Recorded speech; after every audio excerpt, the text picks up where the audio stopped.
The year was 1962 when a young man of 25 entered the offices of the National Radio and Electronics Company Limited at Andheri in Mumbai. 9 years later, he was the director in charge of the company, and a decade later, the chairman of Tata Industries. In 1991, he succeeded J.R.D. Tata as the chairman of the Tata Group.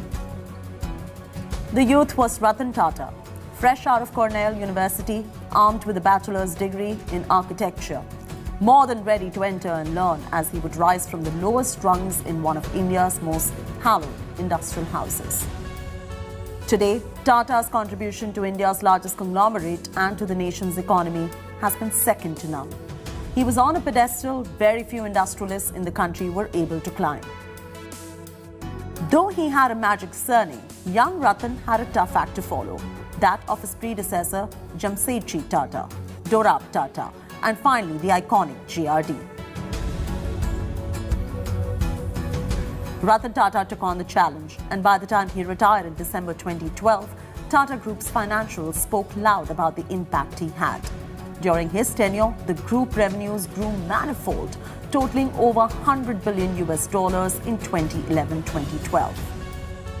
Ratan Tata identified the opportunity which the liberalization of the Indian economy provided and began restructuring the Tata Group in 1991.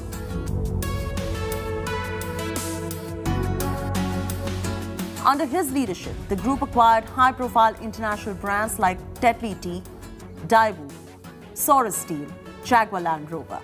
He was also the man behind Tata Nano, the company's small car project, which he hoped would give wheels to the middle class.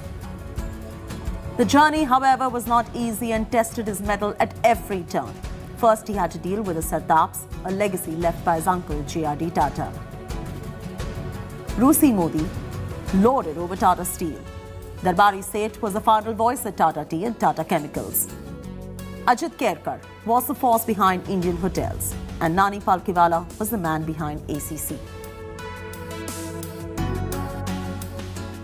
Each considered these companies their fiefdoms and looked at Ratan Tata as another outsider they had to deal with.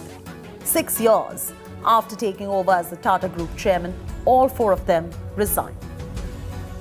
Tata also wielded the broom on several companies. He exited cement, textiles, cosmetics, and focused his energy on software, telecom, finance, and retail.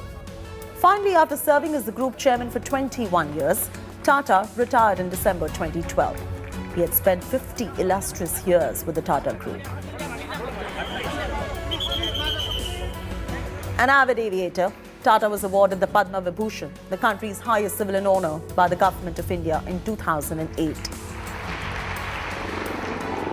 The humble industrialist was also known for his philanthropic work. Till his death, he served as the chairman of the Tata Trust, which is amongst India's oldest non-sectarian philanthropic organizations that work in several areas of community development. The proudest moment for him, perhaps in recent years, was bringing Air India back home to the Tata fold. And while he aimed to touch the skies, his other love was dogs. Doors of even the Bombay house were open to strays all day long. Bureau Report, Business Today TV.